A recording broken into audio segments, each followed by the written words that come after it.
everybody, today I'm going to be discussing the social penetration theory. The social penetration theory is described as the process of developing deeper intimacy with another person through mutual self-disclosure and other forms of vulnerability. Have you ever wondered how you became so close with your best friend? What processes were used in order for the relationship to prosper? One of those would be the social penetration theory. If the social penetration theory wasn't around, you wouldn't be able to form these close relationships with friends, family members, and other acquaintances in your life.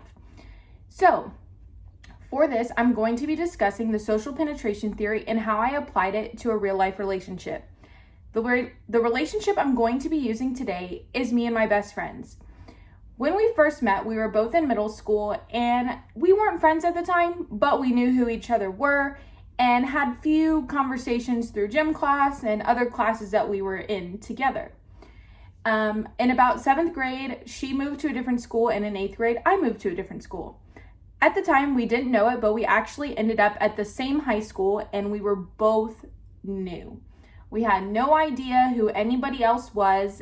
Everybody already had their friend groups established, which it's kind of hard going in like that because, everybody already has a friend group. You don't know if you'll fit in with that friend group. So it was nice to have somebody that I already knew that I felt like I would be able to get along with, and we would end up essentially being best friends in the end. So when we first got into high school, we just stuck together and, hung out at lunch and in the classes that we had, again, like in middle school, and it just flourished. We ended up starting to hang out after school, going bowling, going mini golfing, whatever, just hanging out almost all the time. This allowed us to apply the social penetration theory to our relationship because it allowed us to self-disclose personal information and become vulnerable with one another. If we didn't do this, I feel like our relationship would not have prospered and be where it is today. So now that I have discussed the experience, I'm going to make a few inferences about what could have happened if the social penetration theory wasn't applied to our friendship. Obviously, first things first, we probably wouldn't be friends.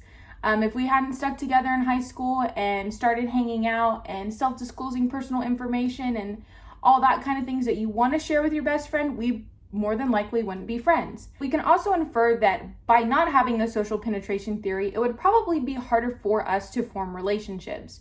We wouldn't really know when the right time was to share information, what information you should or shouldn't share.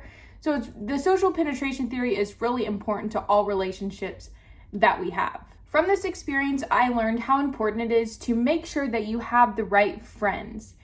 If you find friends that essentially are not good for you, you're not going to want to share all this personal information with them, as it eventually could possibly turn on you.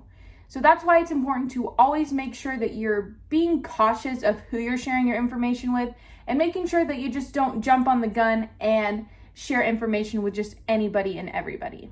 So now that I've made some inferences, I'm going to discuss some other relationships that the social penetration theory can be applied to. The first one that comes to my mind is marriage. Obviously, when you get married, you want to make sure that the person that you pick is your person. You don't just want to pick anybody that you meet. You don't want to go on a first date and say, oh, let's get married. Obviously, it doesn't make sense and it doesn't work. For the social penetration theory to be applied correctly, you need to make sure that you slowly build the relationship into marriage. So by starting off the relationship with slowly disclosing personal information and slowly being vulnerable with one another, it'll allow you to see if that person is right for you. By learning their trust, by gaining each other's trust, you can see how the social penetration theory will work for your relationship. Sometimes it will work, sometimes it won't, and that's okay. You don't obviously want to get married to possibly the first person you meet. You want to be able to explore different relationships and see how the social penetration theory can be applied to each. So, in conclusion, obviously you want to be careful with who you use the social penetration theory with. It is a form of intimacy, so you don't want to be intimate with everybody that you meet. Obviously, I'm not going to go up to a customer and say, hey, you want to hear what happened in my life yesterday? No, of course not, because they're not going to want to know your whole life story.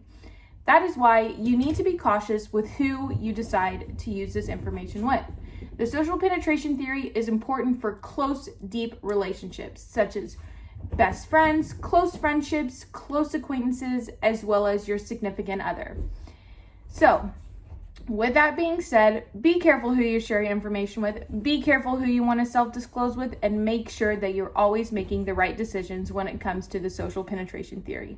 Thank you.